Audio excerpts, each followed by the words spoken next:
mrantie bia abusafo video no ne yi sesi no ade we ya mrantie na ye no o journey live we Facebook page Akoma 87.9 FM Omukuta sekan. Yes. Omo ha no say. Boys ne say nkrofo bia be hye pom ho. A wo mu di Galamsey wo mu nsu. Omo ntiase.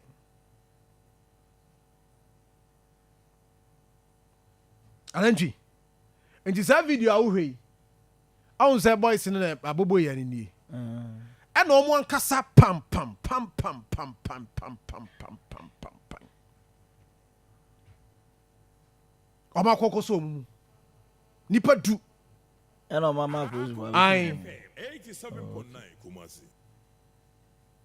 Any. Nti ya nkasi achemo. And o masisa ne ma omde yesa semfono wo ewura mo masisa o mode di o machi no. Na assembly member wo ho ye ne be kasa. But Abusiafo my dey say John. On say o share video no a. Ade boys ya de o ma ye e hye mi nkuran. Se yankasa yen timamufo no ya ye wo yen communities no ye ti ase na yamfe ho anhyem. On say okona ye kono say John na make say eduru ba bi a yen timamufo no ni kwase ye ho firi mu. Because yen na ye te ho. Nti said ye de personals yi koyi. Won ko ye adwuma no wi a the rest no agent kromafo no. Because mo na the all the day no effect na impact no esimu so. Nti say communities ni a ye tu form agudie wo nyina no an namra kwan so no. Omo hu say ade ye ekoso e ka yen e ha yen. Ti ya ye de ya ho odin beboa ni aban so ye na be ma okona ye fofofo. Ti say we mo amatu anamo ehu se ni o ma mrante ne ye no enye no. Because I know that they won't so a wonom. Waduane a wudie say John ni nyina say bi ne anope ye ka ho asem oboase a doctor for obo amane kidney ade no kwa na ekosoro chronic diseases kwa na ekosoro ni nyina ye effect a ye nya de free Galamsey ye mu enti ye nkromafo no se ye gi okon ne boyebo nananom boa unit committee assembly members team your friends say o mama no won so boa ye nyina okon no ye betumi akon collectively ye betumi akon but ye kan na se kromafo na agi aboso a no mo cheche kwan nkofo ni bo no mo adwane omo bo mo mfa no mo adwane Onim se e basa e be mo okona ye den omo ankasa agi atum se ombe kokon no sei no nka e basa ye identify omo ministry no we dey suggestion se ukọ Atwede a emrantie na kwanya ntiase se da bia de na mo ye ne yensemfo de mo ye no ayensemfo na mo die because ye dwen ye ho ye dwen e kwa ye befa so a ye betima protect yen water bodies yen forest di se emrantie no nya sa pepa sei se wo mo de ko a ministry no identify wo mo se masa e wo kroma ye se ye ko krono ne sa ne me ye wo community watchdogs are ya setting up various communities are omaye. And today is the point ehonye good ana omukuta sekan no mudi agro ye be yamade. So this is what I was here so ye de boa. Ntinesa wo tie me na wo community no wo ba bia wo ho no enema bi koso enye papa. Get involved. Akoma FM 87.9. Get involved. Huh? Any no my best son. You see, where the woman crown on name of the buyer no na omunya emzo no be survey na wo ma ba kweri kakra de akọ. Any abeso mu no. Kasotrom ye no wham. You get it? Wham. Na adi. So you are watching this. Omo de machines omo de be pompe nsuo no Nina na omo de abanya omo mama so ya. Ebi kuta ya some ba mo kuta pick as ne na sefo nyina wo antwi. Na water pumping machine na esifo mo yi. Nti we nkoma bai. Komo ba ya utifi a ensu a wo be na we wo some of these communities a. Efom nsuo no. Efom nsuo no. Edepa. Oh, I'm telling you. Who dey tie we? Tie. Time am call tie.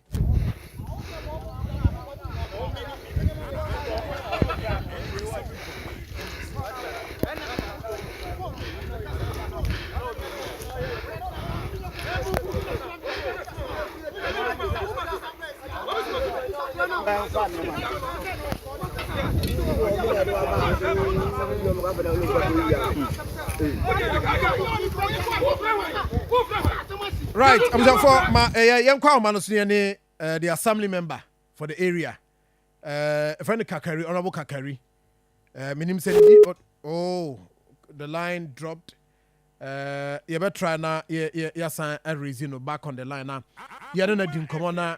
Yeah, because most will issue statement as well. Tin.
Okay, so Emrantia Akoma could do and almost so mumua almost a hand over until share the video, the other video now or post if waba ya on Bejana Namrantians there be almost qua him fianza 87.9 almost qua him fianzana almost release your mama police.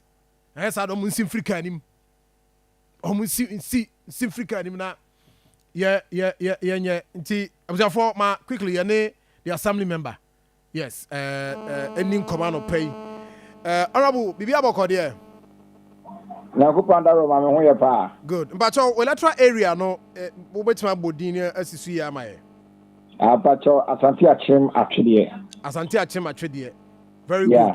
Na udino kakari pena minya udini nyina yesen. Abacho your friend Honorable MP Kakari Patrick. Okay.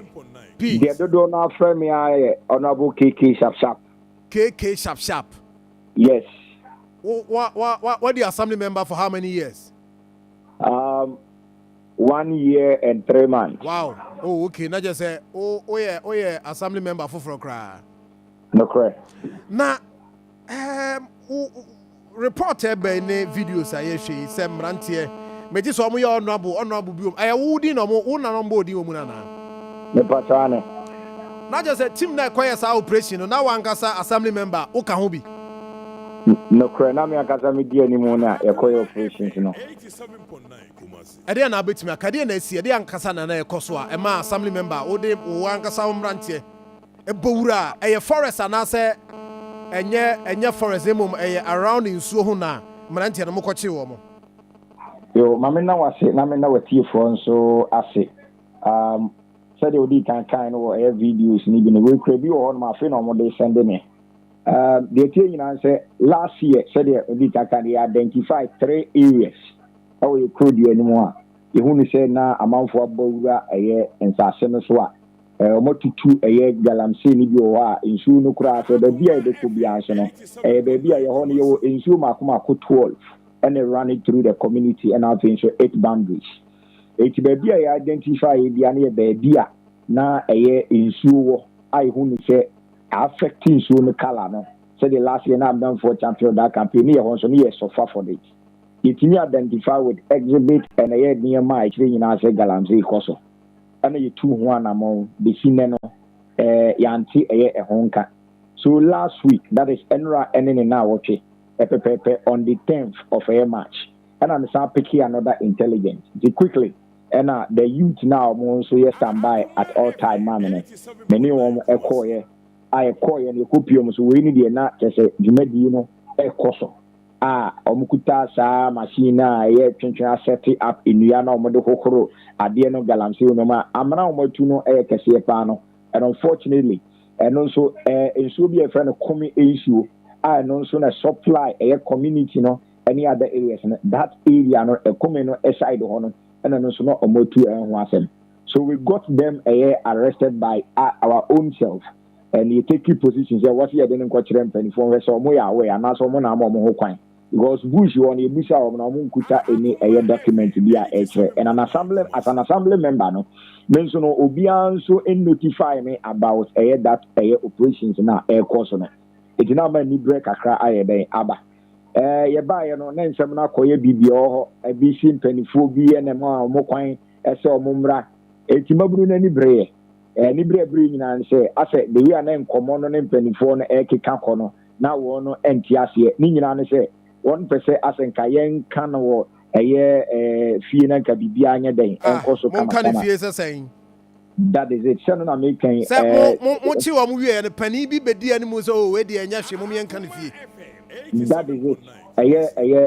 A Kumon penny for I say and Ka Yansi bit me a solve a matana because the no dear no say or penny being a man no a bay almost in Kadia chair. Because of that, almost a chill munyanano, and 24 more a call. So quickly, I needed to engage the police, echo a commercial region, because now I escalate. I mean, say Galamsey cost again, of course, you to many abre. It's me Ohana Aircon Division Police Commander Frey. A friend or city and a course I'm a narrow teacher or say patrol team Eba. The patrol team Eba and there's a Nippon dear. 24 na mo my day ako but omonioma yensa asumu no omonioma yensa asumu ne de na wasi team biko Ghana police na bebo video ami share post ka be si we meti se man channel so na bia ne yemo sa de enfom yemo munsi fom ne enfom nko ahemfie ti sa bra ni nyina na o ja mrantie na mrantie ne ko Dabi na sabre no na ya chiro but no baby I want say maybe as an assemblyman the kind free Ghana police. Good. The little challenge I have is that one say your community no I don't know some way who take action there and penifo no fin say as a won fani di ni obu nya den e ma wo and the omo boa me achi no say said the first no last year no ya chire omo a ye de omo company fo kire say omo nim hu bi anaso omo na omo ho kwan. Then we bring them to the police. If you actually want to the position was that let's send them to then we leave them to the police. That was a slight challenge I hear. And I mean, I'm because of Montiase because ABS Yama, Edom Koya Jawomo. That is a honor the trust in the police operation, a honor because on the last year, other videos say production team the way I'm ranting it appears say as a mark on that Obianka because now at the United this is Galamsey. It's you to know that time police were and I said the call on area now there's going to be a problem to the any kind and company for no almost on your way say yɛakye ɛyɛ nkurɔfoɔ bi a ɔmoyɛ galamsey yɛ dɛn ɛwɔ yɛ hɔ no nti at what point ɛna mugyae wɔ mo at the point I me say me buy no na nkurɔfoɔ no call because as at that time no on said my friend me calls were coming on me if I was standing somewhere calls no eba me ni police commander kasa obusa me no me buy no na on say ya tena ase you tumi na atwa ho ahyia eti me buy no say wo mo na ya kye wo mo no wo mo ye den ekɔ mpanifoɔ say omo aka say omo nkɔfa the oma omo kwan ne say onye den emra come on they want it to be like say yenka yenye say yenka no say fie na and that is a problem with Ghanaian setup. Hey, I don't remember maybe ntini pa wo mo ka say hefa himfie na na mo wa na so na madru police station Yeko ohima fie etu ohima fie na eja amrantie du no ohima fie na eja amrantie no Jesus Christ. Hey. So na mpacho emrantie na mo chi wo mo no. Omo ye emrantie a omo free area ho a mo nim bi. Obi timi kire say we minimum no. They are captured in videos but young intelligence ekuta say ebi mo konongo. The intelligence ekuta and on say the matter no so ma police for Ghana police service. Etimi aso e hwese omo nso be ye omo adwuma. By my first engagement with them, honorable boss, the kind of information I mean here, we want to fight this Galamsey. They want to tell us what the guys were doing. They call something they say prospecting. Prospecting. I'm not so videos now. I'm not. Me video. Yes. So any more they buy water pumping machines near the omodia bay. Any idea prospecting no. That is what the police are telling me orally and verbally, and it appears I say the area and say the energy the youth have put in place to make sure say I deal with I am this your community no. Then they want to make the matter as if say obuama de ne ba no I say okra umu no what committee and offense. I say one way I who be hipa. I'm telling you say next election we be pa. Oh yes because there will kind of not just say to some extent ubeka say assembly member kon tokwa or boa but traditional authority e wo ho no asuso ombeboa na mo tima ye adwuma na bibia akoso kama no you are not getting the support security nso so no almost so support om de ma no eno so ofam to the extent so ubeka say nipa na ba be prospecting krata be no kita wa de kire om say Oma bomba prospecting. Omo de krata bi sa kire mo. Openi me no ka say me hu any krata bi a kire say obi be prospecting. And the fact that I know say ansana that entry no, there should be a stakeholder engagement. Which as an assembly member I am part of it and the unit committee is part of it. Yesterday we engaged the police and you see even the press conference that I hold they want to consider it say I have made an unlawfully assembly. And I said, look, you can't intimidate us with some of these things. And I'm getting ready to make sure that our lawyers also be on a standby for this particular friends matter. Posing first why a press conference the press conference that I did Sunday together with the so ya kachi mama wa na ye ntimi ni enkomo ni me pacho mateme da se me say press conference media engagement and as a media ye fremo e ba ya yetimi ma ye de ye enkomo ene ye haw no tumanim me say ye enkomo ni bi wo no mo a ye de yesu ene ade sere de empokura to eye otumfo anim yewura asante hene e say ontwe nani mehwe ye nso ya sa ase ni bi chanso na ye ka bi nso e kire eye Asante regional minister that's all no so onche na nimbra aya asante atema twede na de ekoso no so fa na ni me den e mehwe bi se be ya yie be den e beto eye fi se mabunu ni aye den abre saa de na ekoso no le kaya unte empenifo bi kro no ano na eye den etwitwa ase a omo kire se just wa ma me ho adwiri mi ankasa no pay me ho adwiri mi papa because show enya communities nyina na abekọ akohu say assembly member ene emabu na ewo ho aka ho abom say omo boa aban ana mpanimfo ama Galamsey yako. Mwatimi make effort. Ama ma arrest nipa 10. Ya dia na sa ama nipa 10 omo dwane. Say how? How dear ya ne say ozi senior sa wo hwe anamon a emabunu itu ya ne emabunu itu ya. Odi enka ade enkyene nka panimu bi kura emfre se o memrante mayade. Elso bi kura na sabio mayade asat now if it last year obi an obi ansi nkonya enka sa de we ho nsem.